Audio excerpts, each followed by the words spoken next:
Ready start.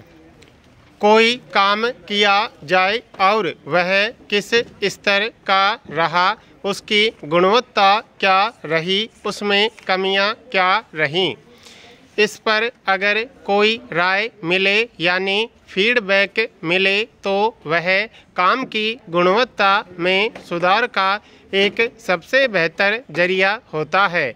इस तरह की राय को हम इस लिहाज से अच्छा मानते हैं कि वह हमें अपने काम में सुधार करने और उससे कुछ बेहतर करने का मौका देती है। हालांकि कुछ लोग अहम के दायरे में सिमटे होते हैं। वे इस तरह की राय को चोट की तरह की देखते हैं, मगर सच यह है कि काम पर ईमानदारी राय मिलना काम को बेहतर बनाने का सबसे कारगर उपाय है। हम में से कई लोगों के अनुभव ऐसे भी रहे होंगे कि इससे हमें अपने पेशेवर विकास में भी मदद मिली है। अन्य क्षेत्र में भी यह उतना ही उपयोगी है। विडंबना यह है कि यह बात बहुत कम लोगों को हजम होती है। राय मिलने को अक्सर लोग नकारात्मक तरीके से लेते हैं। इसका कारण को समझने का प्रयास किया जाए तो यह शायद हमारी संस्कृति का हिस्सा ही नहीं रही है। इसलिए लोग अपने काम को हमेशा पूरा मानते हैं और इस पर आने वाली राय को आलोचना के रूप में देखते हैं। यही वजह है कि अक्सर लोग राय देने से कतराते हैं। यह स्थिति राय देने और लेने दोनों के लिए ठीक नहीं है। इसका हर्जाना हम सभी को भरना पड़ता है, क्योंकि इससे अपने कुछ नया सीखने और नया सोचने की संभावना को हम खुद ही खत्म कर देते हैं, जबकि अपने काम पर मिलने वाली राय को एक अवसर की तरह देखना चाहिए। दरअसल हमारे किसी काम को कोई नया व्यक्ति अपने और नए नज़रिए से देखता है। ऐसे में जो बिंदु और विचार अभी तक छूट रहे थे, उन बिंदुओं को वह उसमें शामिल करने की सलाह देता है। इससे हमारा काम और इसकी गुणवत्ता पहले की अपेक्षा और अधिक बेहतर होती है। सवाल है कि इस विकल्प को बंद क्यों करना। जिस तरह हम स्कूल में कई सारी नई बातें सीखते हैं, वैसे हमें यह भी सीखना होगा कि किस तरह से किसी इंसान के जीवन में यह मायने रखता है कि उसे एक व्यक्ति के रूप में और बेहतर बनाना है। इसके सहारे व्यक्ति दूसरों के विचारों को सुनना और सम्मान देना सीखता है।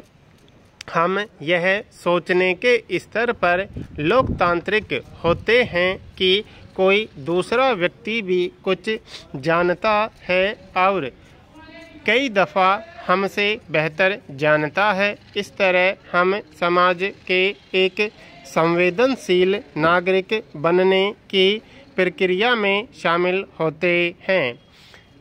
यह घर और स्कूल दोनों से ही शुरू होना चाहिए, क्योंकि इसे सीखने के लिए भी समय चाहिए। यह आने वाले समय में दोनों के लिए एक अच्छी प्रक्रिया साबित होगी। अक्सर घर परिवार में भी यह देखने को मिलता है कि किसी भी तरह की प्रतिक्रिया देने पर बात लड़ाई और मनमुटाव तक पहुंच जाती है, जबकि ऐसा होना नहीं चाहिए। इससे हमारे आपसी संबंध भी खराब होते हैं और हमारा काम भी प्रभावित होता है। अगर हम खुले मन से इसको स्वीकार करें तो इसका हल किया जा सकता है, पर यह सिर्फ बोलने के लिए होता है। असल में कोई सलाह देता है तो हमें उस व्यक्ति से ही चिढ़ होने लगती है। दरअसल हमारे यहाँ व्यक्ति में सुधार से ज़्यादा संबंधों की ज़्यादा चिंता होती है। अगर हम वास्तव में किसी के शुभ चिंतक हैं या कोई हमारा हित सोचता है तो वह हमें आगे बढ़ाता हुआ देख कर खुश होगा।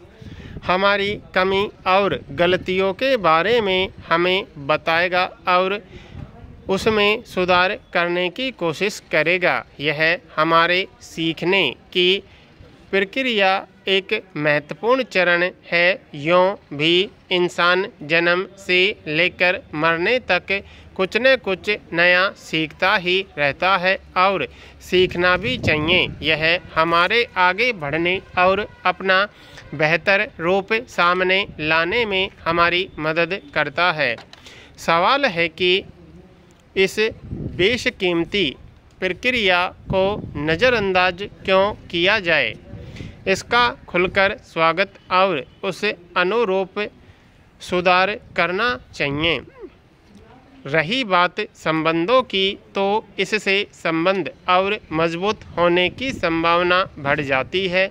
हम सभी अपने आसपास इस तरह के अनुभवों को देखें तो इससे हमारे रिश्ते मजबूत ही हुए हैं।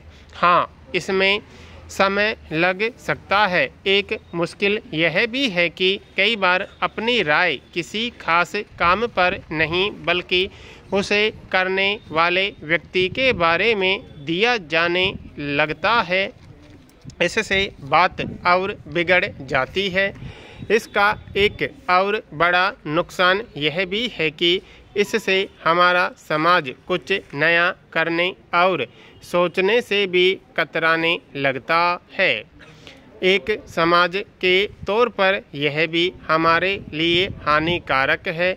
जो नया हम अपने आसपास देख रहे हैं उसके पीछे उन कुछ झक्की और धुन के पक्के लोगों का योगदान है जिन्होंने असफल होने या निंदा का डर छोड़कर अपने आप को किसी काम में झोंक दिया और लगातार उस पर मिलने वाली राय या सलाह पर गौर करते हुए उस पर काम करते हैं। हर क्षेत्र में लोग सलाह लेते हैं और उसमें आवश्यक सुधार करते हैं। बड़ी बड़ी कंपनियां भी इस काम के लिए अलग सलाहकार टीम को रखती हैं और अपने काम को और बेहतर बनाती हैं। अगर वह ऐसा न करे तो ज़्यादा दिन टिक नहीं पाएगी। यानी हम नियम हर जगह लागू होता है, बस उसे सकारात्मक रूप से लिया जाए। एक बेहतर समाज और एक बेहतर इंसान बनने की प्रक्रिया में यह एक महत्वपूर्ण औजार है। इसमें दो राय नहीं कि किसी भी चुनाव के दौरान स्वच्छ मतदान सुनिश्चित कराना निर्वाचन आयोग की जिम्मेदारी है और इसके लिए समय समय पर मतदाता सूची को दुरुस्त करने के मकसद से उसे जरूरी कदम उठाने पड़ते हैं। मगर बिहार में मतदाता सूची के गहन पुनरीक्षण के फैसले से लेकर आयोग की प्रक्रिया पर जितने सवाल उठे उसने उसकी मंशा को कटघरे में खड़ा किया। यह अपने आप में एक विचित्र फैसला था कि मतदाता सूची में कायम रहने के लिए आयोग ने लोगों के सामने जरूरी दस्तावेज पेश करने के जो विकल्प रखे उनमें आधार कार्ड नहीं था। यह दलील दी गई कि आधार कार्ड व्यक्ति की नागरिकता का पहचान नहीं है। इसलिए इसे स्वीकार्य दस्तावेज के रूप में जगह नहीं मिलेगी।